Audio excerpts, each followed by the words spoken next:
Novos mares, horizontes, aonde quer chegar. O que quiser, tudo alcança, basta acreditar. Novos tempos de mudança, com o pé no chão. Mergulhando nos estudos, acha a solução. O amanhã não é um mistério, pra quem leva a sério. Siga a correnteza da certeza de um futuro melhor. Bom dia, sexto ano, tudo bem com vocês? Eu espero que vocês estejam bem, espero que estejam se cuidando, que esteja tudo certinho aí com vocês e a família, tá? Eu estou bem, estou com saudade de vocês. A Pro hoje trouxe uma aula mais diferente do que as outras que nós já havíamos tido, né? Até então a gente tinha feito revisão dos conteúdos. Nas duas últimas aulas nós aprendemos novos dois conteúdos. Dois não, né? Em uma aula eu tive verbo, locução verbal, oração, frase, período, e aí na outra aula nós vimos os sintagmas. Então nós tivemos 3 novos conteúdos. E aí, a partir desses 3 novos conteúdos, a Pro deixou tarefa. A tarefa foi, deixa eu olhar aqui para lembrar certinho, né? A tarefa foi da página 64 até a página 67, certo? Isso, agora consigo ver. Até a página 67, exercício 1 ao 7. Hoje, nós vamos iniciar a correção e na aula que vem, né? Porque eu acredito que não vai dar tempo de corrigir o 7, porque eu vou fazer uma correção como nós fazíamos na escola, explicando o porquê de cada resposta para que vocês consigam internalizar ainda mais o conteúdo, certo? Então, eu acredito que o exercício 7 vai demorar um pouquinho mais, vai demandar um pouco mais de tempo, visto que vários de vocês mandaram mensagem com dificuldade no exercício 7. Então, eu vou explicar, eu já expliquei para quem me pediu ajuda, né? Mas eu vou explicar o exercício 7 na próxima aula de forma bem detalhada, para que o exercício do sintagma, que é o 7, fique bem gravadinho aí para vocês, ok? Primeira coisa que então que eu quero de vocês é que vocês peguem a apostila e abram lá na página 63. Por quê? Nós vamos começar então a aula hoje lendo o textinho, porque as atividades elas são todas acerca do texto, né? Então vamos lá. Vai estar lá me interpretando. Você já parou para pensar sobre a função da escrita para a humanidade? Em nossa reflexão, o que podemos elencar sobre esse assunto? Confira qual reflexão é proposta pelo apólogo reproduzido a seguir. Aí, nós temos uma palavrinha aqui diferente, né? O que é esse apólogo? Vamos primeiro contextualizar o que é o apólogo? Aqui na página 64, tem um conceito amplo. Bem no começo da página 64. E lá fala assim, ó.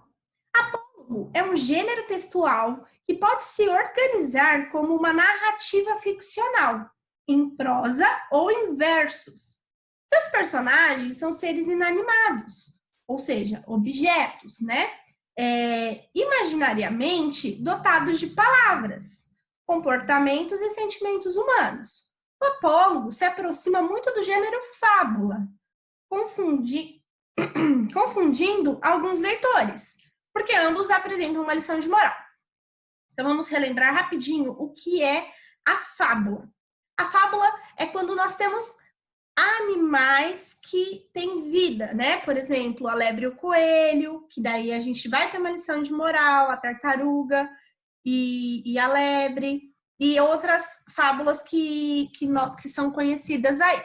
Só que, deixa eu ajeitar aqui, que tá me dando muita sombra. Isso. Só que, o que é importante nós pensarmos? A fábula, eu tenho animais com o dom da fala, animais com animação, no caso, porque eles têm vida.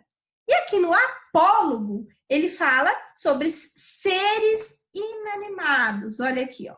Eu vou até grifar aqui na minha apostila, grifem aí também. São seres inanimados, ou seja, objetos, né? Por que é importante que nós demos uma olhada antes no conceituando do que da leitura lá?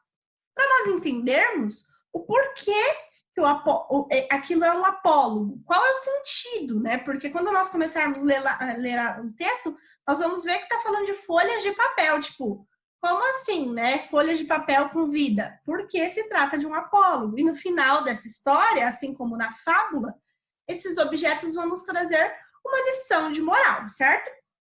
Então, tendo em mente o que é o apólogo, que é esse textinho ali, né?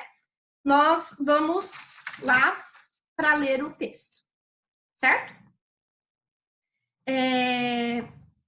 Vou ler para vocês. O papel e a tinta. Certo dia, uma folha de papel que estava em cima de uma mesa, junto com outras folhas exatamente iguais a ela, viu-se coberta de sinais. Uma caneta preta havia escrito uma porção de palavras em toda a folha. Será que você não podia me poupar desta humilhação? Reclamou furiosa a folha de papel para a tinta. Espere, respondeu a tinta. Eu não estraguei você. Eu cobri você de palavras. Agora você não é mais apenas uma folha de papel, mas sim uma mensagem. Você se transformou num documento precioso. A folha de papel não se conformou com isso e ficou quase a chorar, sentindo-se suja, diminuída ao lado das outras folhas, todas limpas e branquinhas. Mas, pouco a pouco, uma linda moça se aproximou-se da pilha de folhas de papel e nem ligou as que estavam em branco. Pegou a que estava coberta de palavras, aproximou-a do rosto, sorriu lindamente e suspirou. A folha de papel, se pudesse sorrir, aliviada, também teria sorrido. Feliz, ela agora compreendia que lhe tinha dito a tinta. Agora ela era uma folha de papel especial, muito especial. Esse apólogo, então, ele é uma adaptação do Pedro Bandeira do conto de Leonardo da Vinci, tá? Então, como que a gente entendeu a moral dessa história? Nós entendemos, então, que sair do nosso normal, que quando algo nos acontece, nós temos que ver o lado bom, né? Ali a gente percebe que a folha ficou chateada. Meu Deus, agora eu estou suja. Mas não, ela não estava suja, ela estava se tornando única. Ela não precisa ser igual a todas as outras folhas para ser uma boa folha, no caso, né? É como se nós nos colocarmos no lugar dessa folha aí de papel com outras folhas, vamos pensar, se você é um aluno que se diferencia dos outros por algum detalhe, isso não te faz menos ou mais importante. Isso te faz único. Isso te dá as suas características. E isso pode te fazer se sentir especial de alguma forma. Então, tendo base deste texto, nós daí começamos a pensar nas tarefas de casa que ficaram, né? Aí eu deixei, então, hoje nessa aula, para nós corrigirmos os exercícios 1, 2, 3 e, se der tempo, 4. Senão, ele fica lá para a próxima aula com 5, 6 e 7, ok? Aí, a atividade número 1, eu vou compartilhar a tela agora com vocês para poder fazer mostrar aqui, então, como eram as atividades, né? Então, vamos lá. A atividade 1 era essa tabelinha aí, né? Então, a atividade 1 falava assim, releia o texto e preencha o quadro com os elementos da narrativa. E aí, o quadro, então, trazia personagens, local, tempo, conflito, desfecho, lição de moral, narrador e foco narrativo, certo? Então, vamos começar a correção do que vocês preencheram como personagens. Vamos voltar lá no texto, né? O papel e a tinta, e vamos procurar os personagens. Deixa eu voltar aqui também e vamos procurar os personagens. Se vocês quiserem, peguem um lápis de escrever aí e grifem. Quando vocês perceberem um personagem, façam um círculozinho nele, tá? Então, aqui com a lapiseira eu vou fazendo o círculo. Então, certo dia, uma folha de papel. A folha de papel é um personagem, certo? Então, vamos grifar isso. folha de papel. Estava em cima de uma mesa. A mesa, ela é um personagem, de certa forma, vocês concordam? Mas ela não teve vida, no caso. Eu falei errado. Ela é um objeto, como nós estamos pensando em objetos que têm vida, né? Que nem o apólogo retrata, mas a mesa aqui, ela não teve fala, o autor não expressou vida através da mesa. Então, a mesa, ela não é um personagem, ela não tem vez nesse apólogo. Então, estava em cima de uma mesa junto com outras folhas. Então, outras folhas também vou grifar aqui, porque são outros personagens. Outras folhas exatamente iguais a ela. Viu-se coberta de sinais. Uma caneta preta. Então, a caneta preta também é outro personagem, certo? Havia escrito uma porção de palavras em toda a folha.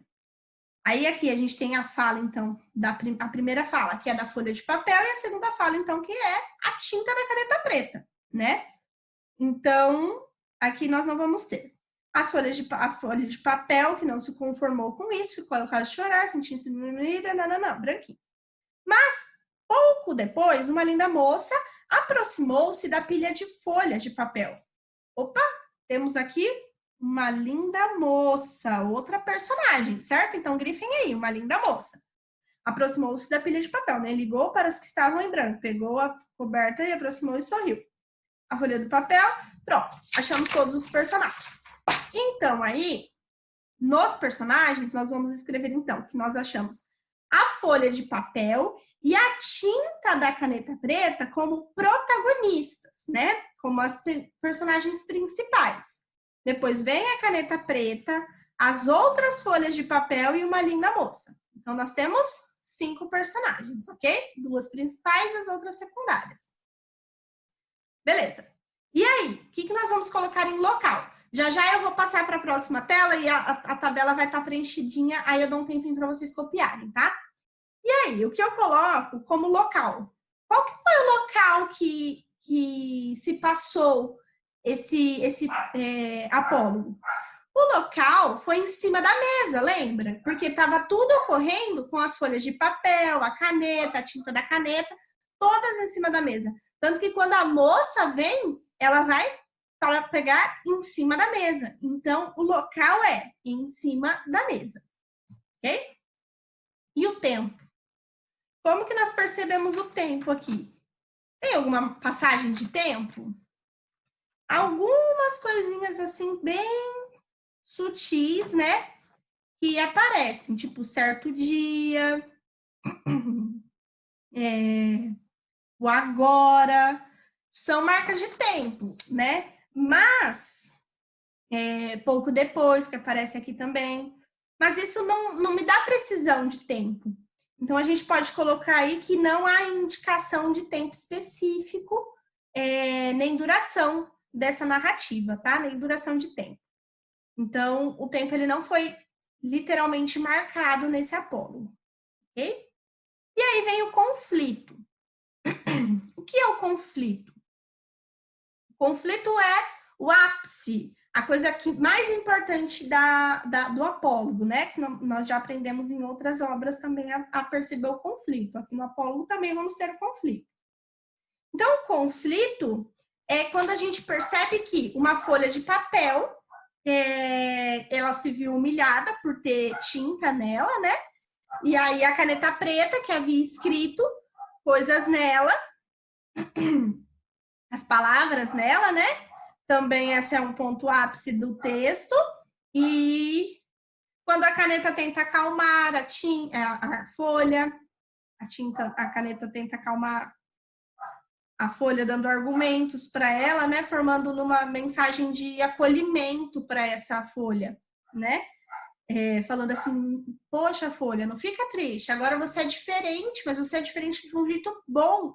Agora você é como se fosse um documento precioso.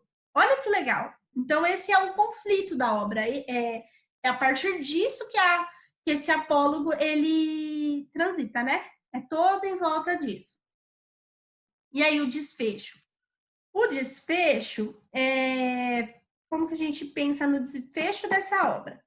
É quando a gente pensa que a gente pensa no conflito. Qual foi o conflito? A folha se sentir mal e aí a caneta tentar consolar. E qual que foi o desfecho desse conflito? Como que esse conflito se resolveu, né? Ele se resolveu quando a moça olha para a folha, sorri e acalma, de certo modo, a folha por ser diferente. Então, aí a folha entende o que aconteceu no conflito. A folha consegue perceber que a caneta estava certa, que a moça gostou dela, né? Daquele jeito. Tipo, a folha falou, você agora é um documento precioso, querida. E aí agora, no desfecho, a folha consegue entender o que a caneta havia dito, certo? Qual que é a lição de moral que nós tiramos daqui? Então, a gente pode tirar a mensagem a partir do fato da moça ter sorrido ao ler a carta, a folha, desculpa. Isso mostra que a escrita em si, ela é uma coisa poderosa para o ser humano. Por quê? A folha, a caneta, eles não são seres humanos, né? Tanto que a folha não acreditou tanto assim na caneta. Como assim, né? Você é um documento precioso. Mas aí mostra, quando a moça sorri, mostra que, poxa, a escrita é algo valioso para a humanidade, não é? Então, essa daí é uma lição de moral que a gente pode ter deste apólogo, certo? Quem é o narrador e qual é o foco narrativo? Quem que narra esse apólogo? Desculpa, eu tô puxando os fios aqui para não desligar meu notebook.